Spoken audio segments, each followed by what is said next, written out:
Back at it. Jim and Lucas here with Athlete Builder. I'm in the library. Lucas on site up in Fort Wayne. We got Kayln Sticher. We call her Stitch. And she comes through us through the now becoming the 𝗦ci𝗰𝗶𝗹 Athlete Builder Network. Courtesy of Chad Coy. He had him on the show. We also had Bill Parisi, Eric Mitchell, Sam Toner, blah, blah, blah. And then from Missouri, Dr. 𝗀𝗲𝗍𝗀𝗀, Dr. Pat Ivy. So we've had a lot of heavy hitters from Missouri University, from Parisi. So high expectations today for Stitch. Want to put it out there that anything short of that level, probably not getting invited back. So background is that athletics, played a lot of them growing up, has coached even more of them. Background in nutrition, psychology, so she can get in your head and why you're eating crap, but find out the real reasons behind that. Right off the bat, we were talking before we started about pro sports, and like any good strength coach, sports performance coach, nutritionist, she likes sports like we do. So, Stitch, yay or nay on Caitlin Clark? Oh, yay. Yeah? How Yay, come? yay. How come? Man, that girl's deadly. Right? I mean, any spot on the court, doesn't matter where it's at. She can also drive, too. She keeps that in her arsenal. Every now and then, she likes to take it down the lane, finish strong. But she's got a little Magic Johnson in there too, where she can feed people. Mm-hmm. Oh, yeah. Yep. The good no looks, the Right? dishes, yep, the alley-oop. The court awareness is significant, and since Lucas and I are, Indiana guys, so we're obviously you want to cheer for the home team, right? Yeah. Now you played college basketball, you played some college volleyball as well until it was a little too much. Played other sports, you coach other sports. Um, if you were in the WNBA, who would you want to play for? Ooh, that's a tough one. I would have to say the Phoenix Mercury, though. I'm a big time Diana Taurasi fan Mm, from way back in the days, good old UConn. right. So probably Phoenix Mercury wouldn't be too bad. I spent some time in Arizona as well, up in Flagstaff, so it was a little bit right down the road.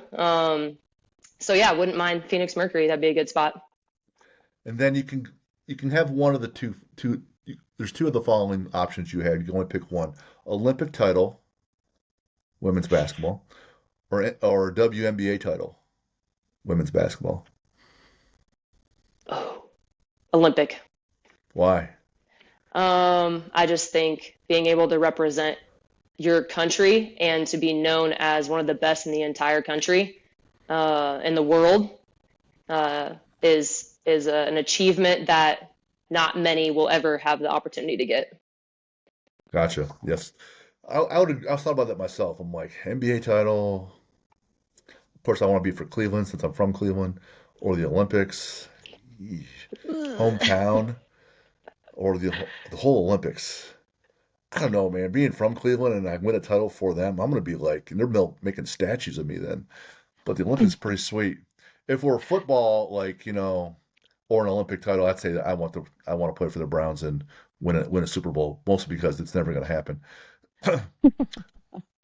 um, so you get drafted by the Phoenix Mercury, first round, or you're on stage, right?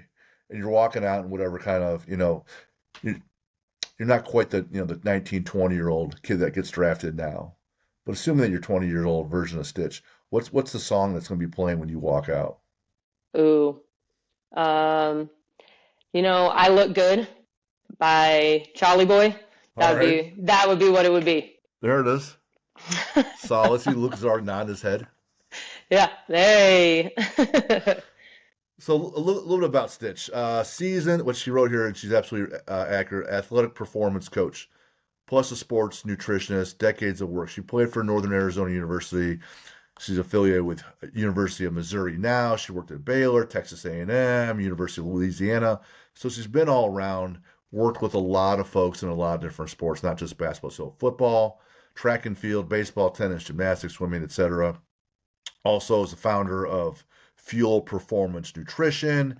And to boot, she's one of the nutrition coaches at a CrossFit gym locally, CrossFit Fringe. And so whether it's getting your middle school or high school kids to move better, move faster, be stronger, she can do that. If it's working with adults to perform at a higher level athletically in college, she can do that.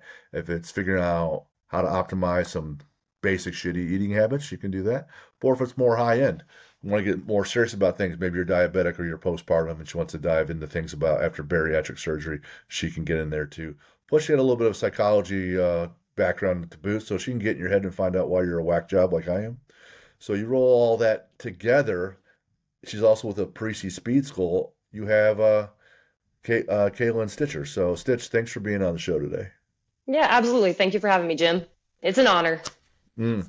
Well, we got to thank Chad for that, and Chad Coy, and he, I always message him and others when I get a referral, and I say, give me a story where we can blindside her with, and Oh he gosh. sucked, and he didn't do that, right? So I'm really disappointed because Oh, it's kind of fun. So since Chad didn't, well, this is your chance for me to you can out him right now. So if you got a story for Chad that he's not expecting, it's gonna be on the air right now. We'll make a clip out of it and we'll put it out there and say, this is what you get, Chad.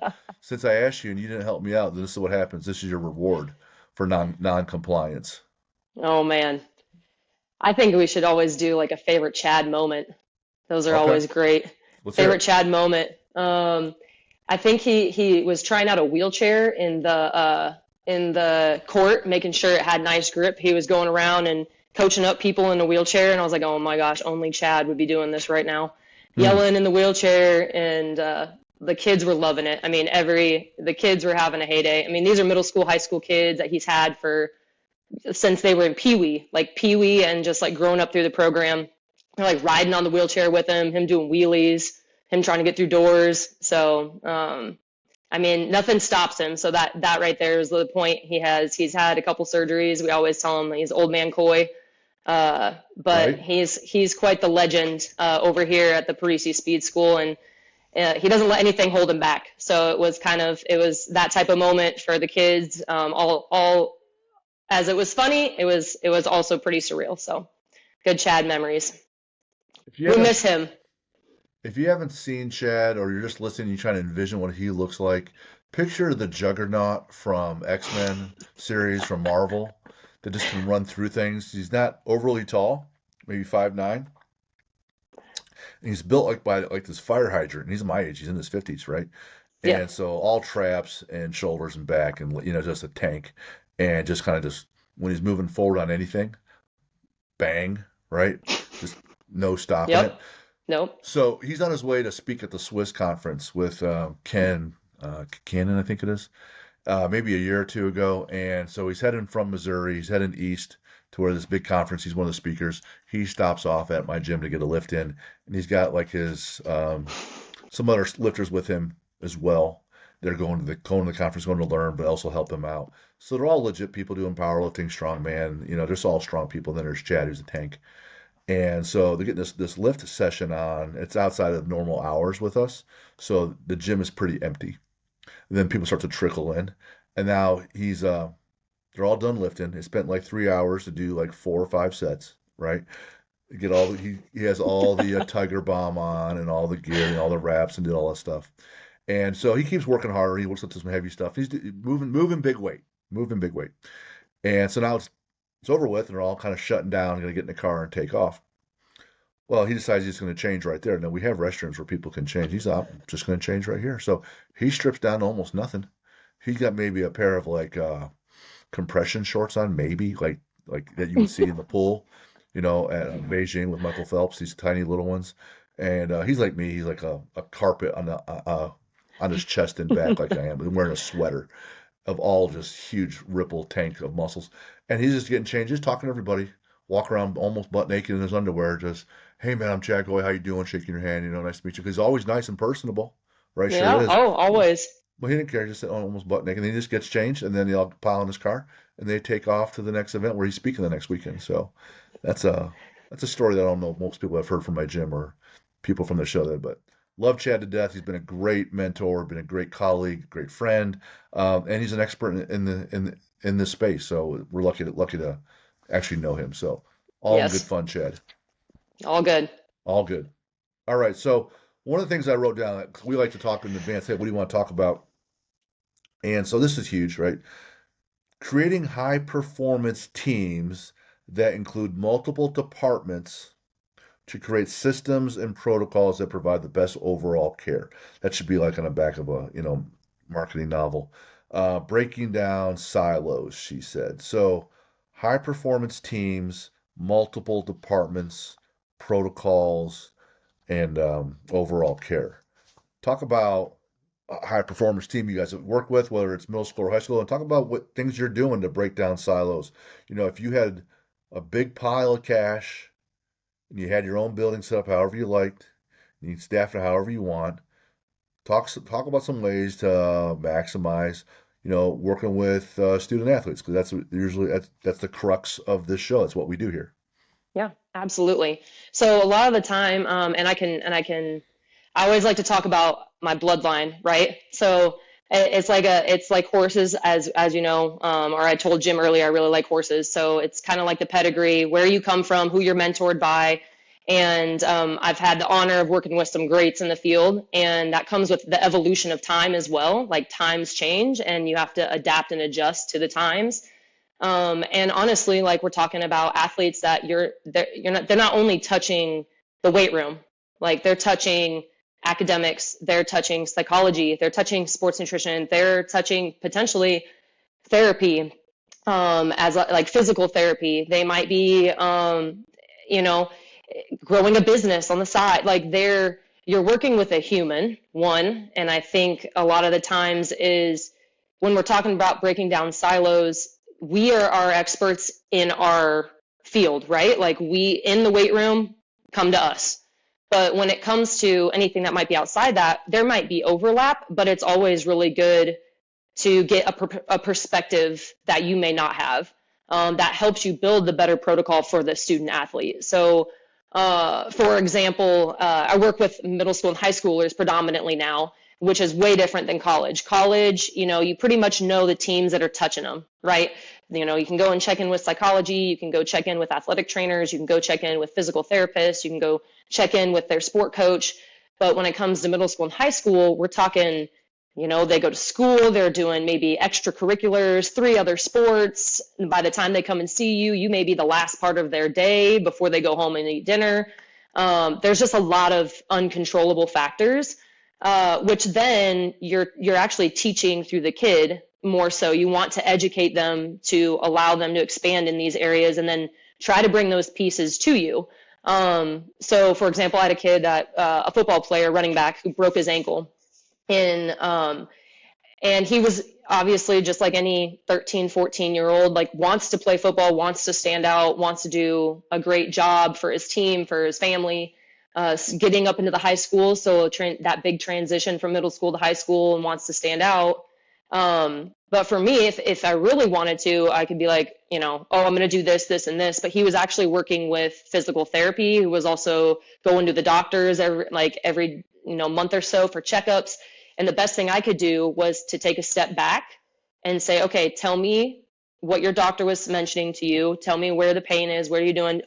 Do you have a phone number? Could I contact them? Let them know they can contact me. It's just being able to bridge it to where it's the best interest of the athlete, and to know where the mechanism lies, right? And then making sure you're not overdoing one thing or the other. As we know, all of us on here, being a performance coach, there is a little prehab element to things. There's a lot of recovery modalities that we can kind of overlap on, but doing too much of one thing doesn't mean it's going to create any benefit. So I think that's the biggest thing is always being able, I always like to say, like, being able to park your ego in a room that you're trying to learn from, like you're gaining understanding, but also bring your expertise to the table when it's time. Because that's a big piece of, like, making sure that they have confidence in what the kids are doing under your realm, and under your scope of practice, and then being able to educate them through it. We had Anthony Schlegel on, and he's works for this. I can't remember the name. Maybe it's called the Arsenal. It's right outside of Columbus, Indiana, or not Columbus, Ohio, and it's outstanding. But it has everything that you're saying. So it has the weight room, it has the track, but it has the chiropractors, it has nutritionists, it has everything you want for the Normatechs, but you also have MDs right there. Knee specialists right there, masseuses right there. So the whole facility is like a little mini college because those colleges, university, athletes, they have all those resources together, to offer. They provide this one facility. That way you're not going for your speed work over there and your chiropractor over there and your nutritionist over there and then your supplements and then your hormone replacement. It's all at one place. So I think that would be ideal. For students that are listening to this, here's what I would say. You're probably not used to speaking up as much. So when you go to Yep. your coach, or maybe go to Stitch or Luke or me, for extra work, Yep. offer, hey, this is what I did today. This is what I did yesterday. This is how I'm feeling. I just saw the doctor. They said this. I was told that I need to work on my mobility. Communicate and advocate for yourself so that the coach can have more information and data and coach you better.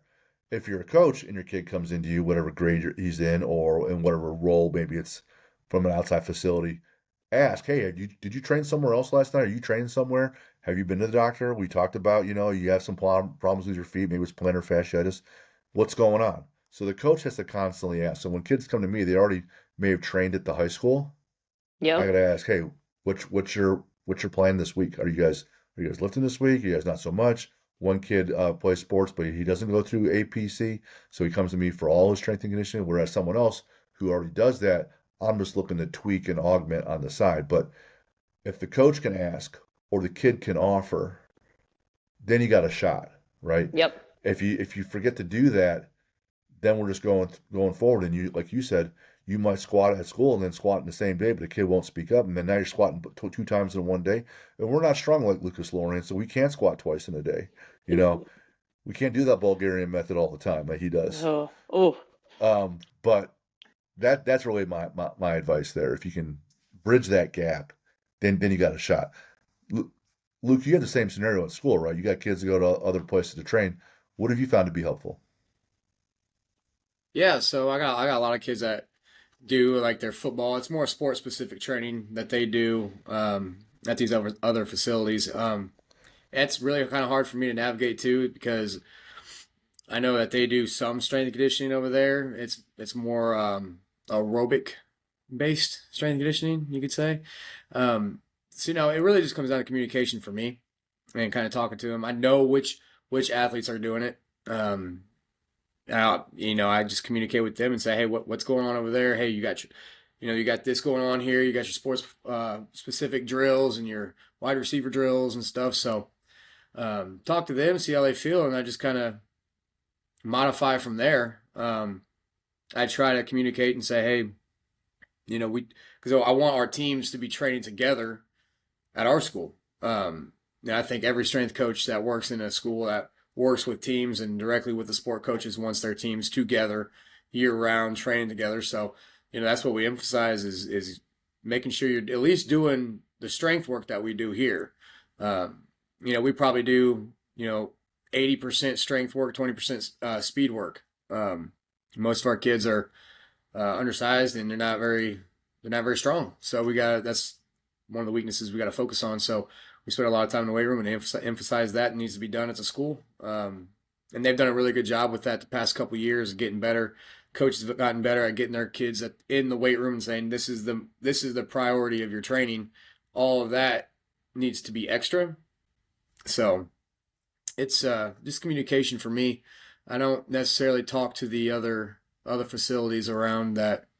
I don't necessarily talk to them about what it is their kids are doing. I know what they're doing. The kids show me what they're doing, and I modify what I have to modify when I have to modify it. And usually that comes around in January whenever the travel teams start picking up and their 7-on-7s and stuff like that. So we got a little bit of time before that happens. So When we have like newer kids, middle school, come in to my gym and they haven't done much at all with weights, or even some high school kids, they've never touched it before. My approach is build some farm boy strength basics, carries, squat, deadlift, press, pull-ups, but carries and a lot of sleds, things that don't take a lot of thinking. So because if they're at the bottom, like I've had people come that couldn't squat the bar, the knees are caving in. Tennis player, she couldn't come. Her first day squatting was a 26 kettlebell on her front, right? So if you can, my philosophy is that for the first couple years, if I can build some basics there, we get a little more technical with the bar. We get a little more technical with some footwork, with some speed. But if you can't do some of those basic farm boy things, then it doesn't matter. I really get you that. If I get you lined up correctly, you got nothing behind it, right? Talk about, you said you've worked at the college level, but you're working with middle school and high school kids now. Someone comes to you and they're brand new. Hmm. Talk about, hey, you're not going to be squatting 2 times body weight in 12 months, probably, right? No. Talk about, hey, setting expectations and telling the parent and the kid, this is what, if you can come and train consistently, this is how and what we're trying to build with you. Yeah, absolutely.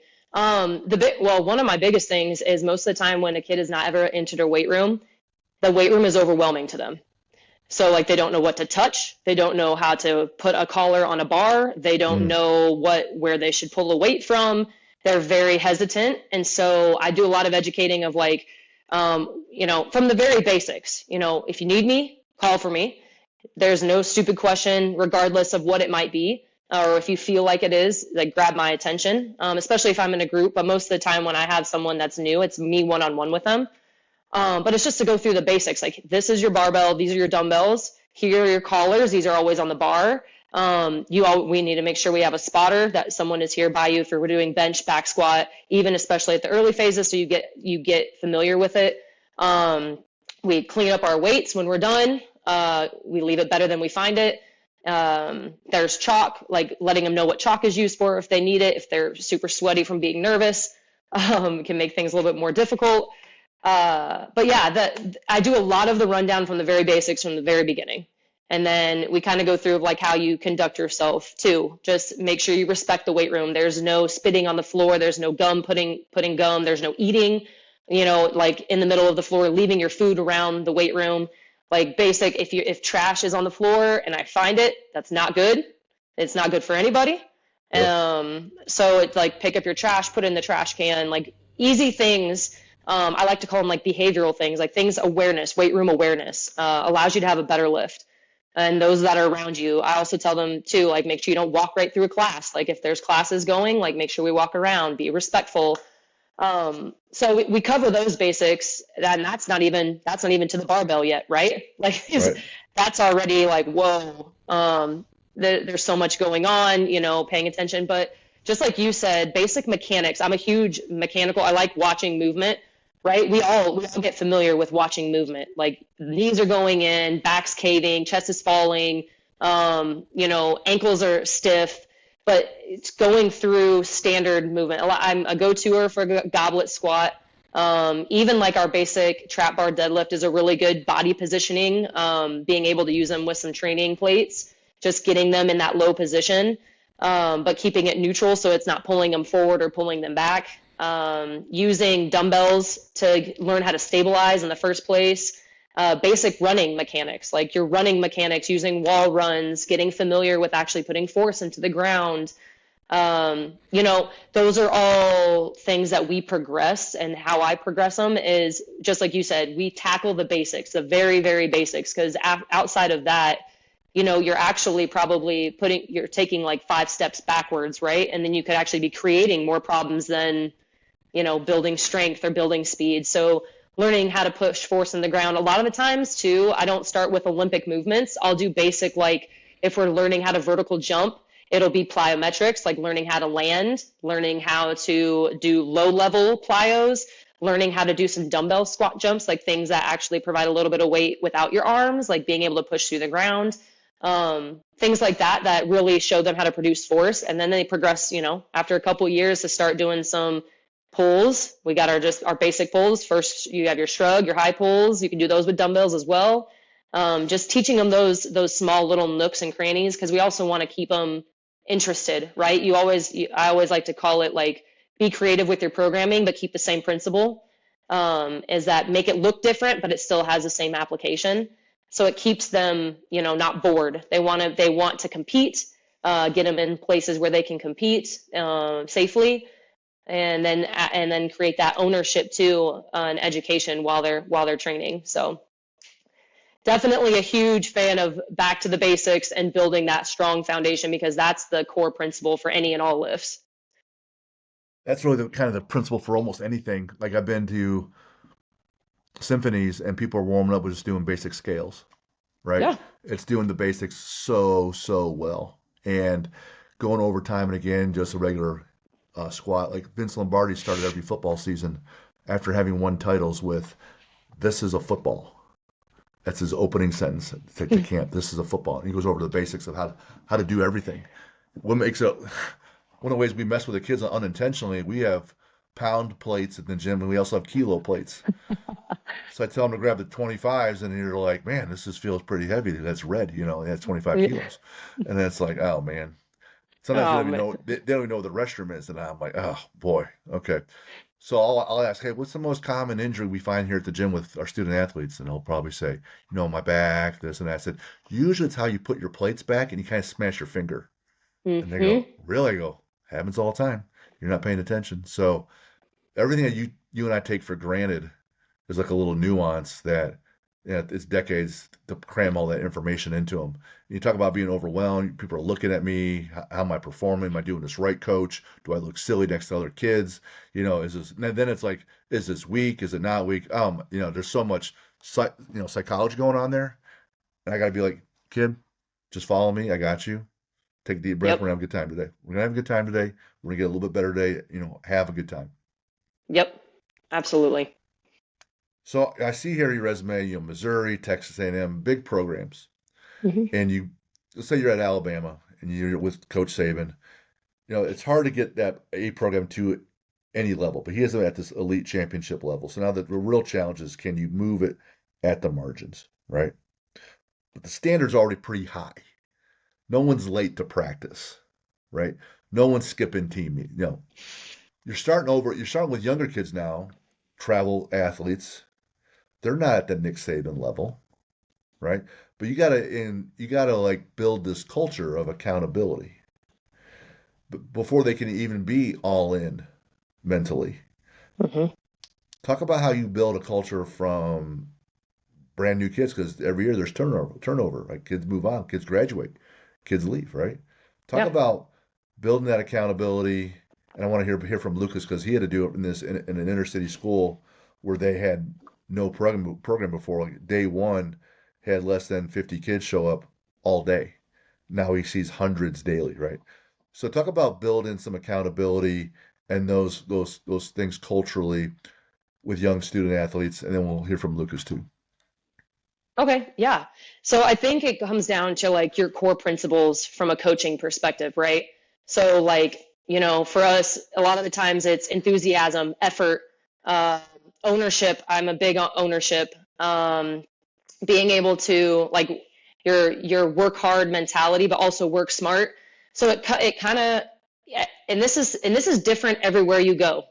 So state to state, school to school, each environment is very different. So sometimes you have to conform it to what's realistic, right? What is realistic in your environment, and setting expectations that meet them where they're at, that they can actually do, not setting them up for failure.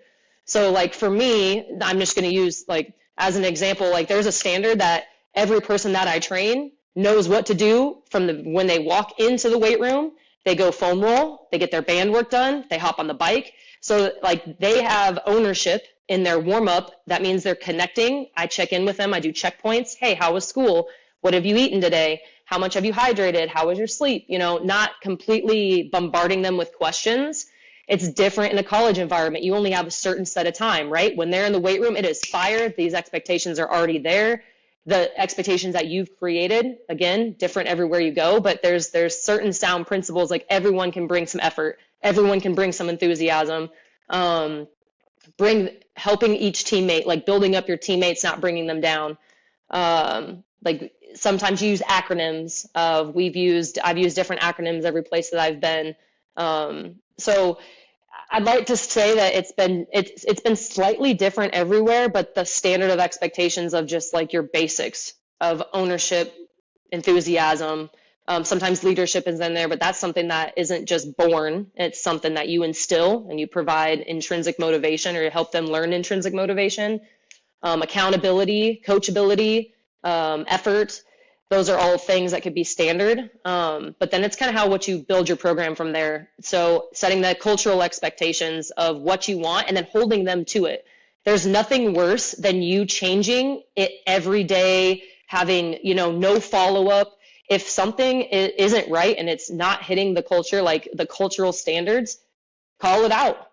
Teach them to call it out. Like, this is what, they know the discipline. Like, discipline, I think, is used in so many different ways nowadays. Nothing is wrong with discipline. Like, being disciplined is a piece of being a good teammate. Like, knowing your role, knowing what you bring to the team every day. So creating that discipline, not only from coach to athlete, but from peers, like peers amongst peers. That's where the best teams develop from. And then you're building those championship habits from there. Accountability, being able to follow through, being able to have real conversations. Like, some of my best athletes that ever came out, it wasn't easy, right? Like, you always want the yes, like, oh yes, like, put plates on. They listen to everything that you say and do. But some of the ones that challenge you to be a better coach, they become one of the greatest athletes because they push the limits. Not saying that there's like pros and cons, but don't ever, like, I guess my biggest thing is, like, don't give up on a culture just because something may not be working right then and there. You may not ever see it until you have that aha moment, like, oh my gosh, like, after 7 months, I'm finally seeing it, right? And I'm sure Lucas can touch on that. Like, you might be saying the same thing every day for days on days, and you're just like, it's not clicking. This is not working. This is just not working. Do I need to change it? Maybe they just don't understand, or am I not doing it right? Or is this too much? Or, like, you start to question yourself. But the best thing for an athlete to see and for a culture to be built is consistency, because that is what actually creates the change. And it may take 2 months and it may take a whole year, depending on where you're at and the support you have from top down. Because most of the time in the weight room, like, you want to make sure you have support systems around, especially from like ATC sport coaches. Like, they too also need to know the culture. Like, when you step in this weight room, there's no jewelry, there's no headphones, there's no gum. I want team gear only. I want enthusiasm. I want team support. Like, you're letting the sport coaches know, you're letting administration know, like, this is the standard in the weight room, not only because this is what we're instilling in our athletes, but this is what we're expecting. And then from there, each team is so different too. Like, football is going to have different core values than volleyball, and volleyball is going to have different core values than track and field is going to have different core values in wrestling. But you can support those core values also in the weight room when each of those teams come in. So, like, by team breakdowns, by, team unity exercises that you might do, competition that you might do, any of those things where you're instilling those core values for the team, but they also know the basic function in the weight room. Like, they know what the expectations are set there. I think that's a big thing. And if you have a small staff or a large staff, making sure your staff is on the same page. That's another big one, is like, once your staff grows, that means there's more management of people and making sure that not one of them is deviating from the expectations of the weight room, right? Like, in creating their own on, like, expectations and things that are not centered locally in the weight room for every other team. And then they start making different things for, then you have the whole volleyball gets to do this. Why don't we get to do that? And you're like, oh no, don't worry about that. We'll take care of that, So I like to call it the tattletale system when it gets to that point. But most of the time, I've been in places, like every place, and we've always, that the weight room, we know what to expect in there, and everybody that's in the supportive structures know too. And I think that's a big deal. And I try to instill that in the middle school and high school kids for the things that I can control. They know what to expect when they train with Stich, right? And when they're at 𝗶𝗶, like, they know how to behave. They know what the standard is when they get into the weight room. We don't wear flops. We might do barefoot, but we're not wearing our flops. Then, foam roll, band work, bike, and then we start a dynamic warm up. So nice. Go ahead, Lucas, take it away. Sorry, long-winded. No, that's all right. That's great. For me, it was Um, Very tough in the beginning, partially because all my experience was primarily working with colleges and mostly college football. When I took this job up here working with the high school, I previously was working at Illinois State. So, I'm coming right off of working with college football guys that are driven, that you tell them what to do, they do it. And it's, it's pretty typical college strength and conditioning. And that's kind of the persona that I had. And, coming in working with high school kids, and not only working with high school kids, but working inner city high school with kids. We got 2,000 kids in the building, and we only have 50 athletes in the strength class. So there was no culture. I would say there was negative culture. There was a bad culture, and how they treated the weight room, the expectations of what I was trying to set in play.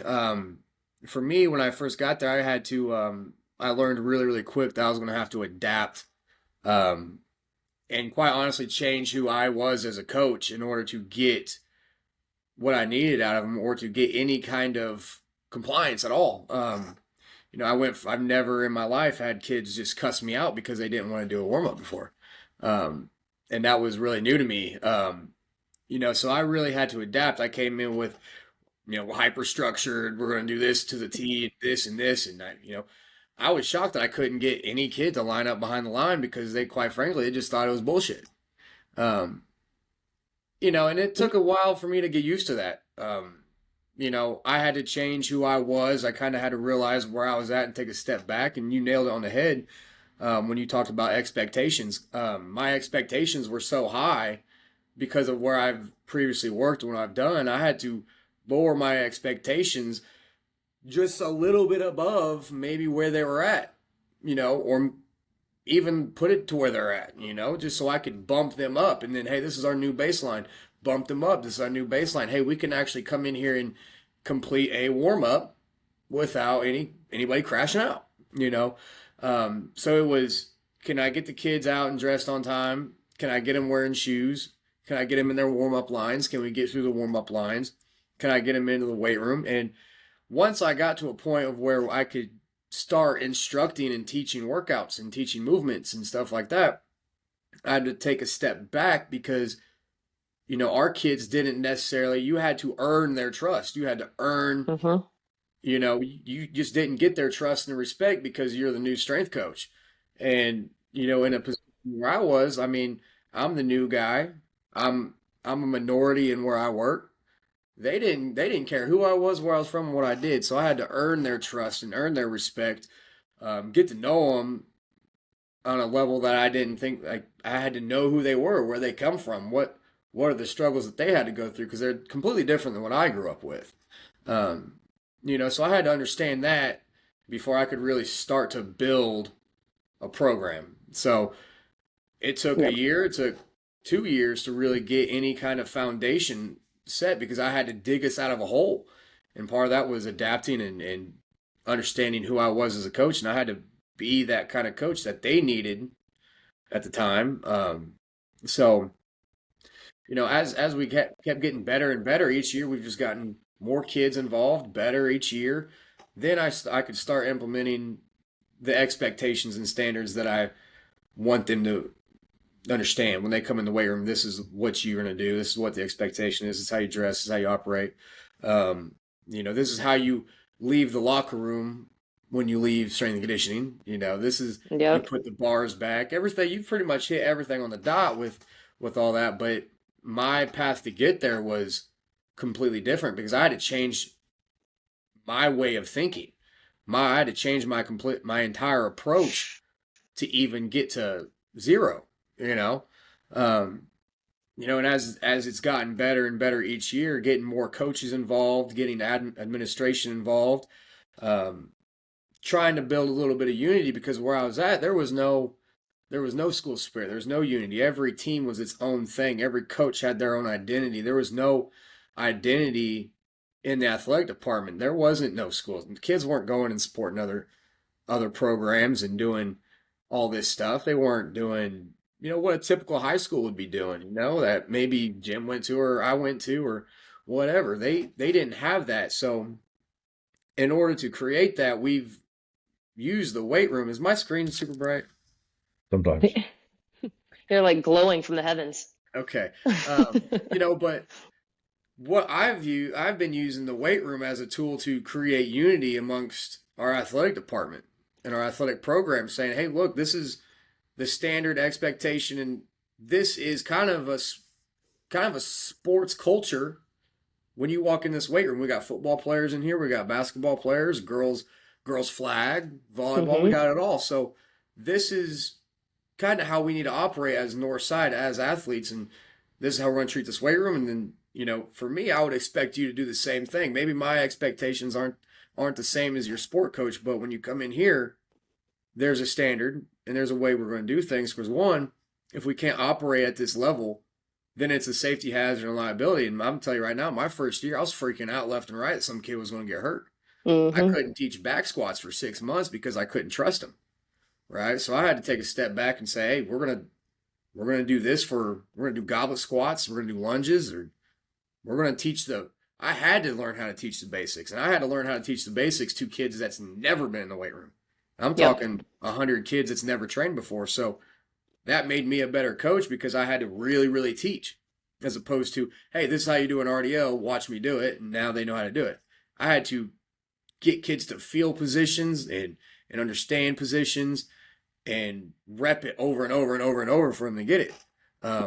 Fast forward 5 years, I went from having 50 kids in the weight room. Now I probably see 400 a day. I got an entire football team in there, and they all understand expectations. And, I still got to corral them sometimes, and the problems that I had aren't gone. The problems that these kids had aren't gone.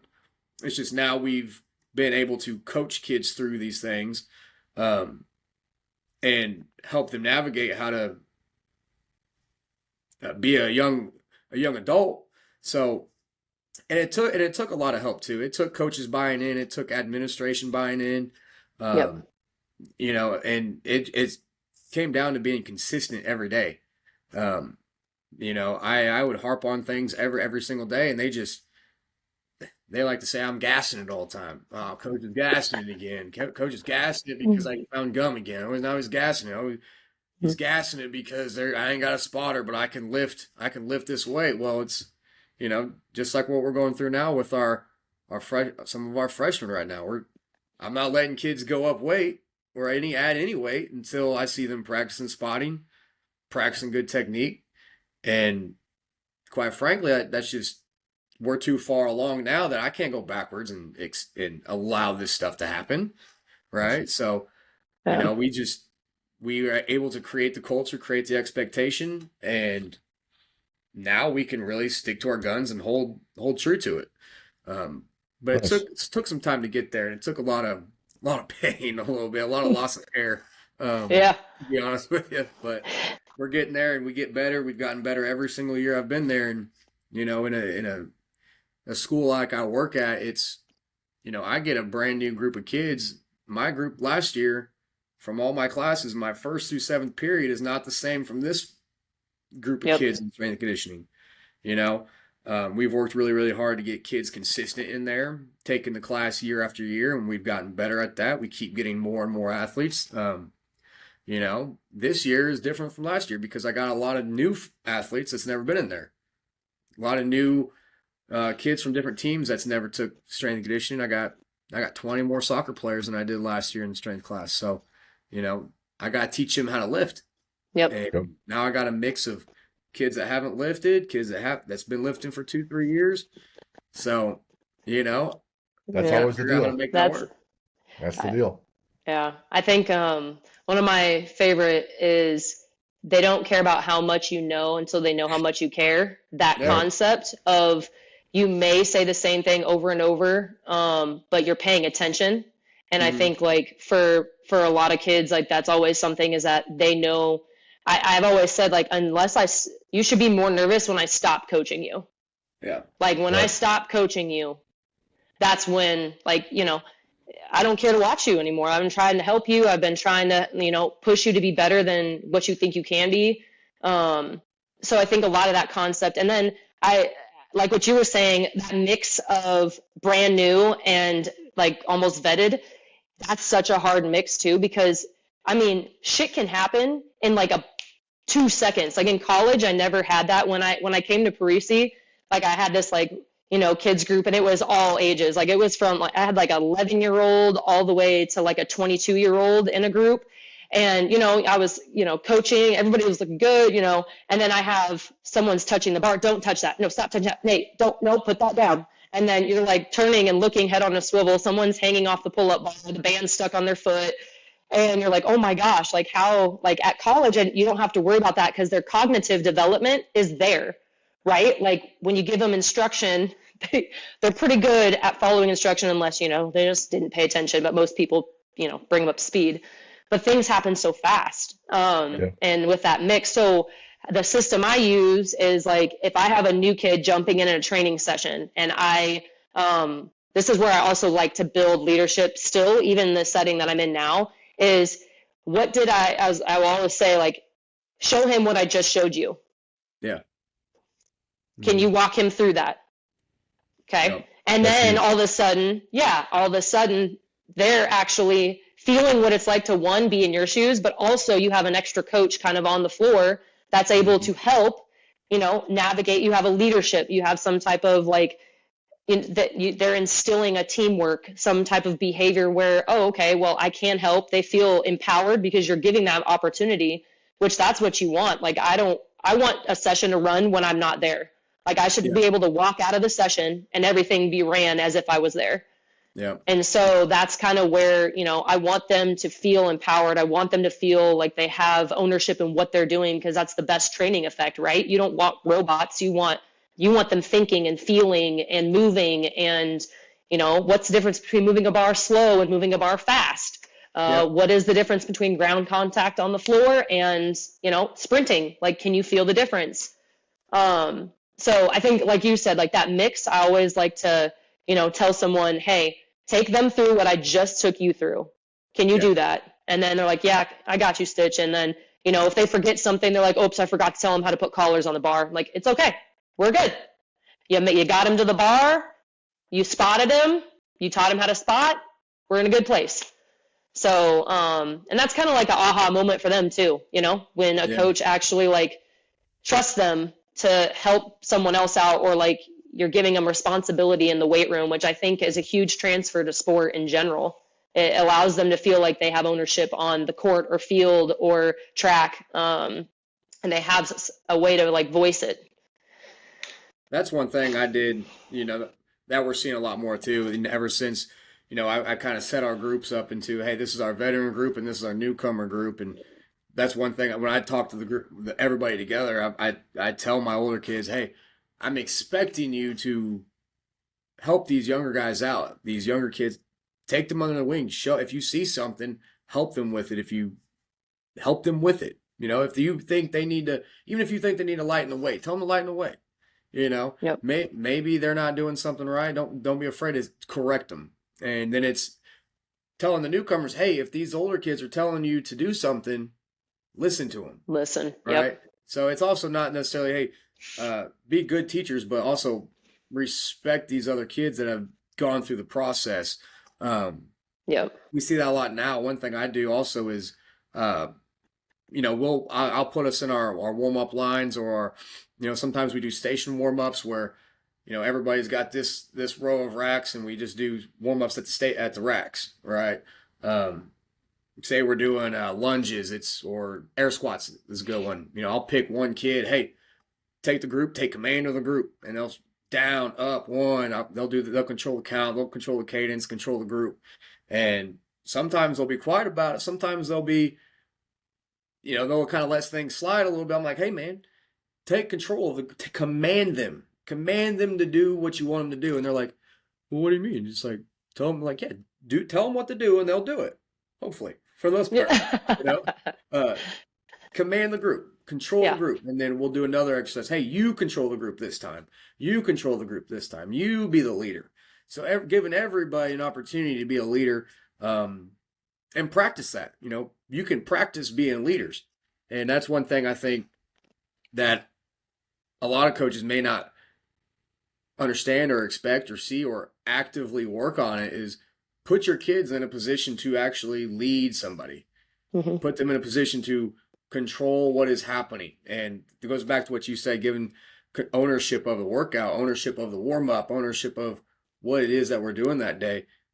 Kind of it helps creates buy-in and create culture and create leadership. So that's you know, a big one that we've started implementing here lately. So because we're at a point where we can do that now. Earlier we couldn't do it because it'd be, you know, it wouldn't be that serious. It couldn't take it that serious, you know. So now we're in a position to create leaders as opposed to finding leaders, I guess, you know. So Gotcha. For us, you know, with Athlete Builder, there's 6 core values to kind of guide our mindset. You know, we start with integrity. So if I see something in the gym with the athlete and they're acting with integrity, I point that out. And I'll say, hey, integrity is a core value. So it reinforces. So if you ask Jim what we're going to be about, if you ask what Athlete Builder is going to be about, you know, there's 6 core values and it starts with integrity. So that's us. And I'm pushing that onto someone else, the other athletes. They might not like that one. So if you ask anybody and they're at their core and they say, like, who are you here for the most? They're going to say they're here for themselves. They care about themselves the most, right? Like, I care about myself the most if I'm training in the gym, right? I'm trying to get myself better. Also, if I get my teammates better, it will then get me. So if I talk about integrity being a core value, I have to then apply it as how it applies to that person all the time. And here's why, if you act with integrity, here's how it helps you. Here's how it makes you better. In the athlete builder world, we're talking about building athletes mentally and physically, and say, you know, when we're doing the training, we're lifting, we'll say, hey, there's a piece, you know, one of the pieces is knowledge of your sport, knowledge of how to train, blah, blah, blah. And when we don't know something, we're working on, say, this is that knowledge component where if we can improve here, you just elevate it as an athlete. Or with you, Stitch, you talk about nutrition. If we can improve here in nutrition, it's going to elevate you as an athlete. So you got to keep tying back what our pillars are for pushing athletes forward, and I tie it to them so they get it over and over and over again. And if I can have them teach someone else, I'm going to say, don't be like, well, why do I got to teach? This is your job. I said, well, if you can teach it, then you know it better. So you'll actually be smarter. So your knowledge component goes up. If you can teach someone else, now you're leading. So your teamwork component goes up. So I tie it back to them all the time. So to your point, at some point, if someone's like mouthing off or whatever, the other kid would turn to him and say, hey, we don't do that here. It's one thing for dad to legislate with my kids at home. It's one thing for the coach to legislate. But eventually they get it because it ties to them. Because that kid knows, hey, we don't do that here because it slows them down. They only have so much time. They're trying to be great. And that person that's screwing around just cost the teammates that are willing to work. It just costs them time. It costs them results. So I keep tying it back to them over and over again. And that's why they're saying, hey, we don't do that here, because some of these kids are competitive, right? So if I can build culture, you know, mindset-wise, we have our 6 core values. And then the athlete builder model, we have 3 things for the head and 3 for the body. I'm always pointing out, here, well, here's a shortcoming here, buddy. If we can fix this, you're improved. And that's basically how we do it. We've been going for quite a while on that one piece. I did want to touch on one more thing.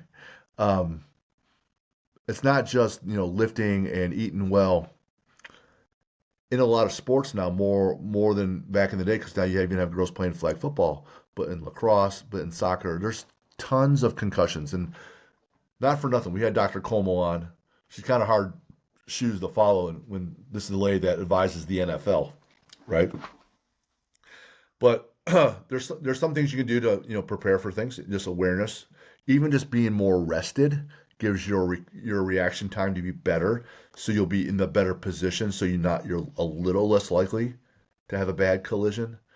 But talk about recovering from concussions, Stitch.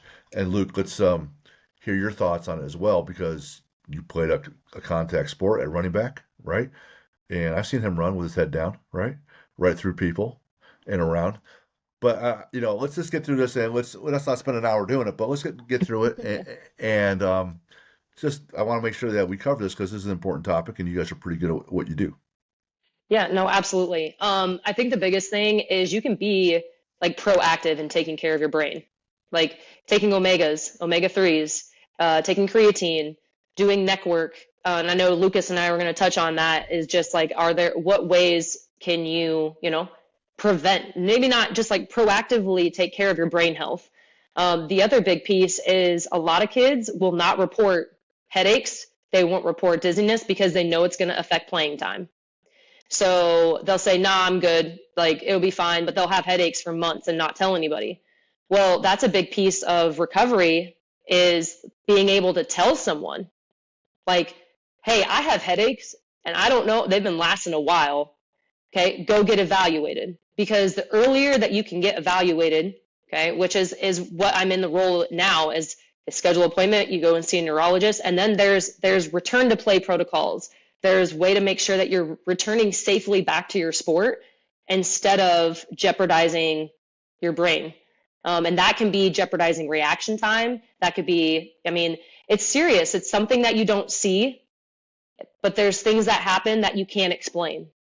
And a lot of people don't realize like that's not normal. It's something that you do need to make sure that you take seriously.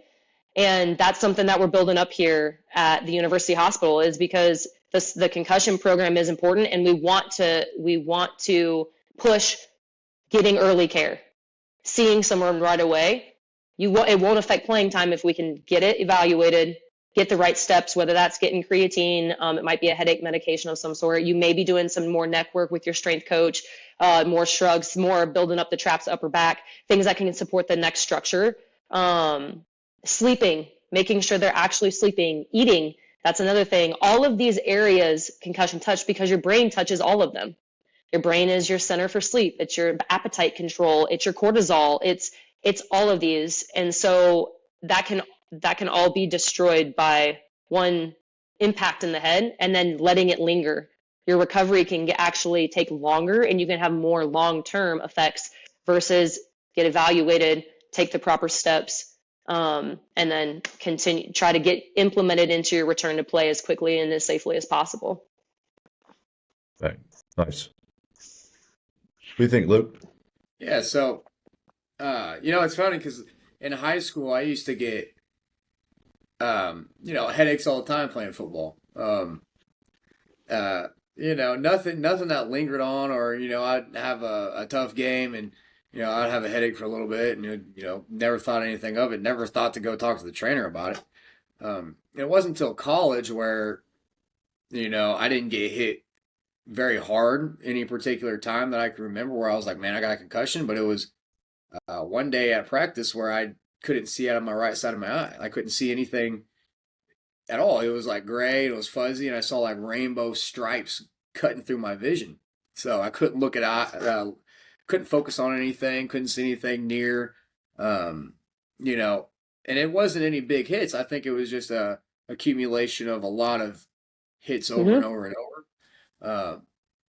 We started using guardian caps, and I didn't think the guardian caps helped at all. I actually think the guardian, what guardian caps are? Yep. I'm assuming. Yep. I kind of thought the guardian caps made it worse because they were bouncier. They had more recoil for me. Yeah, that's what I thought. Because I didn't start having that kind of stuff happen until we started using guardian caps. So I'm interested to see what your thoughts are on that. Also, everywhere I've ever been, strength and condition wise, everybody talks, and we always focused on doing neck work, doing shrugs, upper back, like you said. And I just, everybody, every year, somebody gets a concussion. Everywhere I've ever been. So yeah. I'm just curious on, how much neck work is going to actually prevent anything, if any neck work at all, upper back, trap, whatever. I just don't know. So I'm curious because I don't know if it's actually can prevent it at any amount of measurable severity. Yeah. No, I mean, those are good points. I will say this, everybody is different. Like a concussion, if one gets one, everybody's concussion is different. Their symptoms are different. It affects them differently.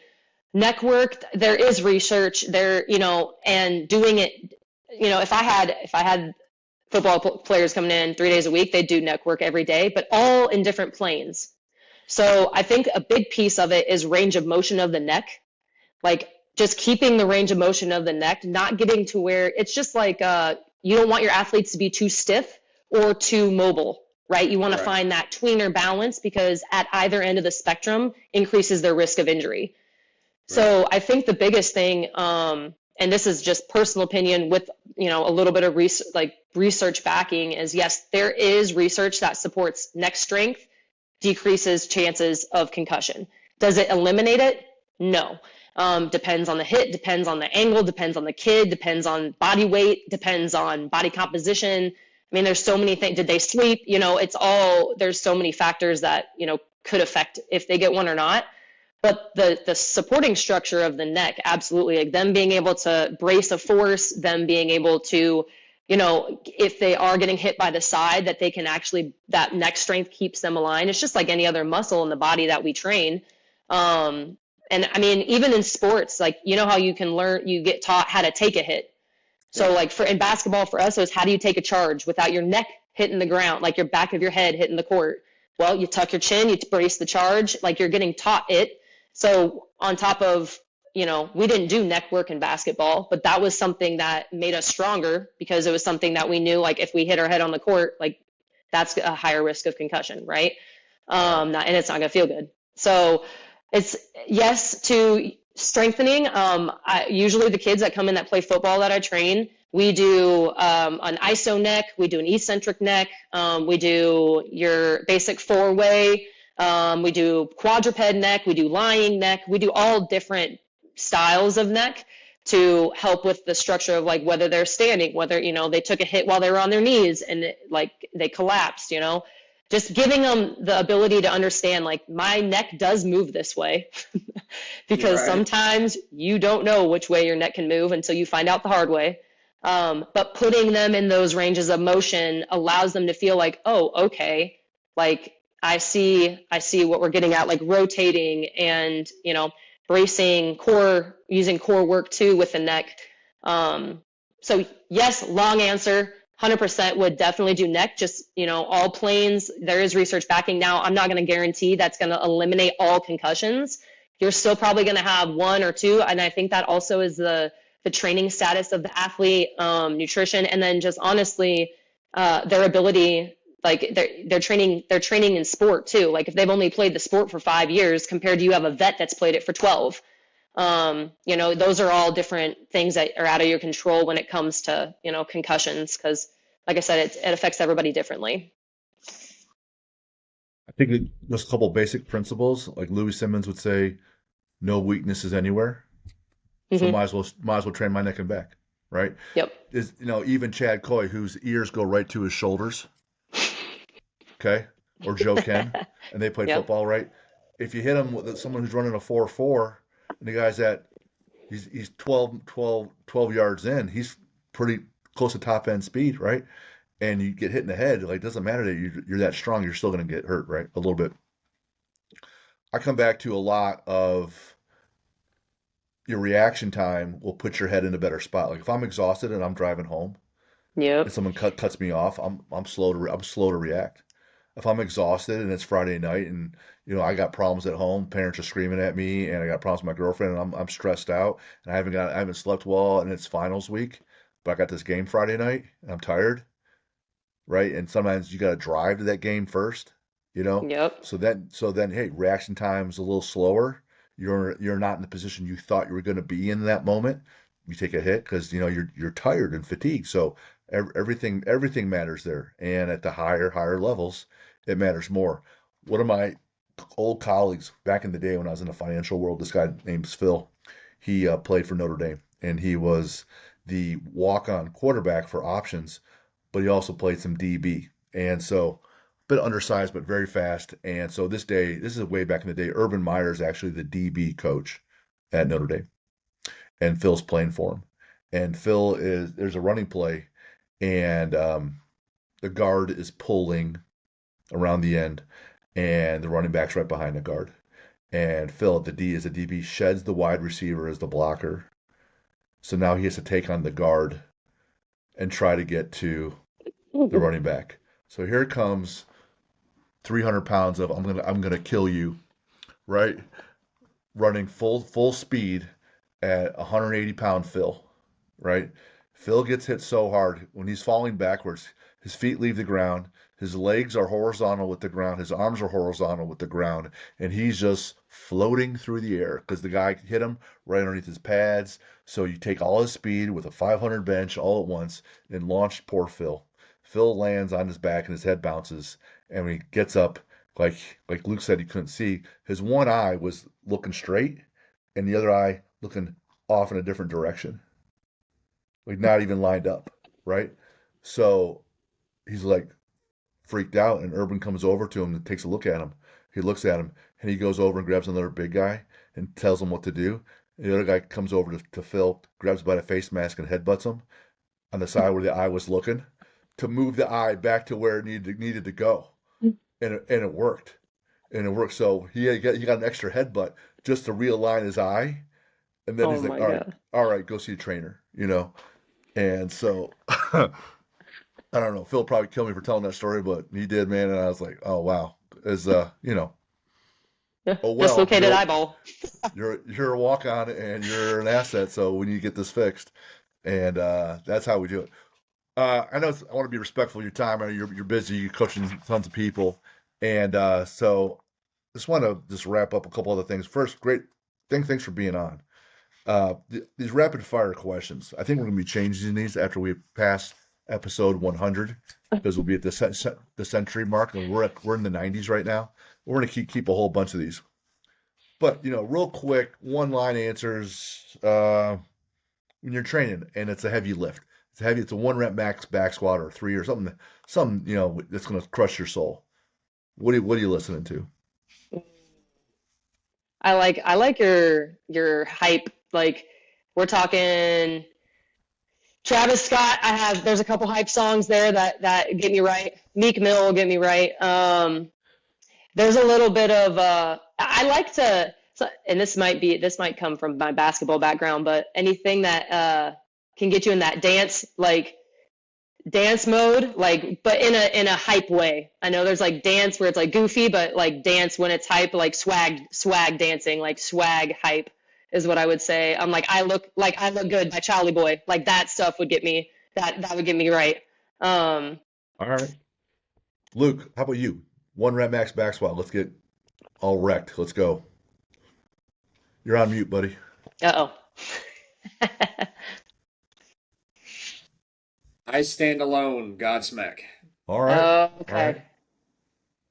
All right. Bow with the Bob by Kid Rock for me. Okay. Nice. Very old Kid Rock fan. One of the best concerts I've ever been to. Nice. Bucket list adventure you haven't been on yet, and it's just you and I think you said you're married, right? Or engaged. Yep. You and your husband. Kentucky Derby. I've been 3 times. It's outstanding. Ugh. Jealous. I've been a couple times when it wasn't even Derby day, like on a Wednesday or a Thursday before Saturday. Also outstanding. Super fun. Super fun. I want to go. It's been on my bucket list forever. Page 49 of my book, Rich Strike in 2022, that big comeback where he ran 18th and came all the way around. Luke, how about you? Me and Kayln have talked about going to Japan. Japan. Oh. Okay. Yeah. For Jen and me, next probably be Yellowstone. Sporting event. Maybe track and field nationals over in Oregon. Oh. Favorite sports movie, Stitch? Cool Runnings. Coach Carter. Bobsled. All right. There's so many good ones. You go comedy. Coach Carter. Remember the Titans. Serious, right? Yeah. That one's always said. Yep. All the good ones. How about you, Luke? I don't really have a favorite one. Maybe The Blind Side. That's a good one. You know? That's a good one. All right. I was getting ready to do the swim last weekend, so I watched Rocky. So if I had to pick one, probably Rocky. Oh. If I had to pick a fun one, it would be Major League. for sure. Oh, okay. Being from Cleveland, you got to. Yep. Favorite My husband's sport? from Cleveland. Oh, really? Yeah. Awesome. I'll have to talk to him. What's your favorite sport to watch, Stitch? Football. What's your favorite athlete in any sport, living or dead? Oh, Michael Jordan. Yeah. Yep. I know it's a classic, but it's a classic for a reason. Yep. Luke? LaDainian Tomlinson. Bang. So football and LaDainian? Yep. He's my favorite. I used to love. I mean, that's based what that's who I envisioned myself being in high school. Nice Hall of Fame running back. For me, it'd be football, but as close as the Olympics and rugby. Favorite athlete's Jordan. Just relentless. Yep. Favorite book. Ooh, The Alchemist, and Motivation Manifesto. Nice. I feel like that's not a common one people read. It's really good. Okay. Luke. 𝗫𝗫CA CSCS Study Manual. Just kidding. How many put the real? Great Gatsby. Oh, wow. Okay. Fiction would be Ayn Rand's Atlas Shrugged would be my favorite. Atlas Shrugged. I'd be remiss if I didn't say the Bible. Nonfiction. Probably Atomic Habits. Ooh, I love that one too. It's a good Favorite superhero. Stitch. I can't pick one. I feel like I'm a Marvel's girl though. Marvel's versus DC. I have to choose Marvel's characters because I can't choose one. They're all. Can't choose one. I would like to have the power of all of them combined, like Thor, Black Panther, Iron Man. So greedy. I know. I feel like that needs to be. Can't make do. I wish. Okay, how about this? Anti-hero, Venom, hands down. Okay. Tom Hardy version, or you read the comic books? Both. They've both been. Okay. Yeah. All right. Luke? Oh, growing up, Spider-Man, but these days it's more Iron Man. Ooh. Gotcha. I guess my favorite guy would be Wolverine. And then villain for me, not in the comic books, Hannibal Lecter. Okay. Silence of the Lambs. Darth Vader's number 2. How about you, Stitch? Favorite villain? Oh, Joker. Yeah, Because you know what? He's not wrong all the time. No? You got a favorite villain, Luke? I got a favorite villain, A1 and A2. Let's hear Darth Vader and Palpatine. Nice. Those two are just, man, vicious. What's your favorite lift? Oh. I have to go with a leg lift, so it's going to have to be, love me a good back squat, heavy back squat day, good heavy deadlift. I'd have to say back squat or deadlift. I can't choose between the two. If my back's feeling good, I'll say deadlift. Luke? Snatch.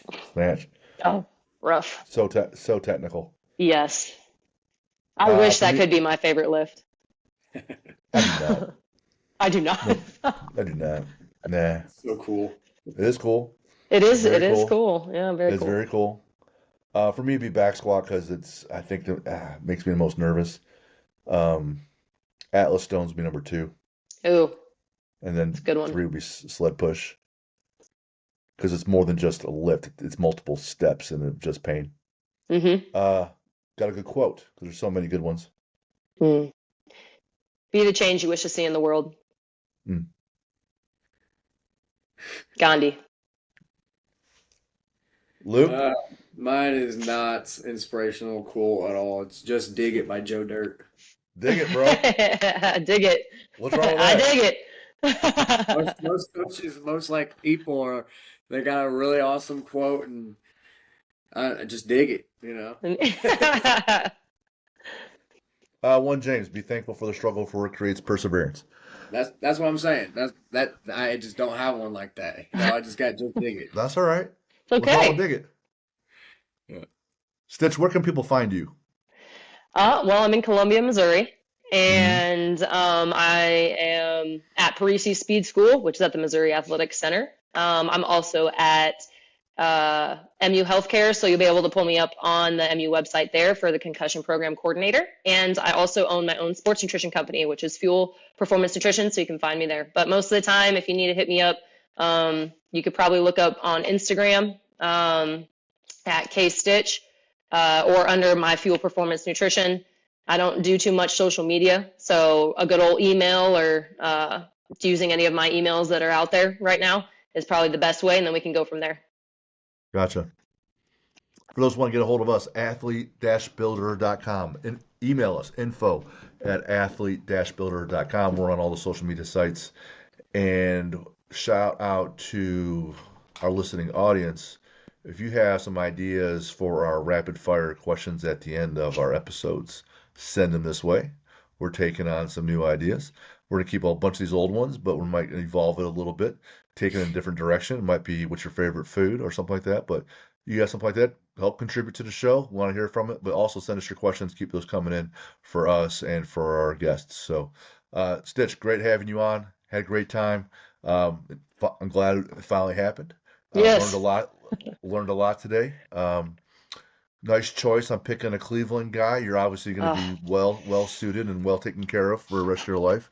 That's got to be the case. He reminds me of that every day. Oh, attaboy. With the old OH. Give me the OH. Oh, gosh. That's right. Oh, gosh. It pains me. I'm a Broncos fan, so I have to live with the Brownies, which is just unfortunate. Those 80s AFC Championship games with the drive, the fumble. Yes. The three of them that lost is just forever, ever scarred. I was in grade school when that happened. That's part of my identity, childhood. Just the psychological downfall.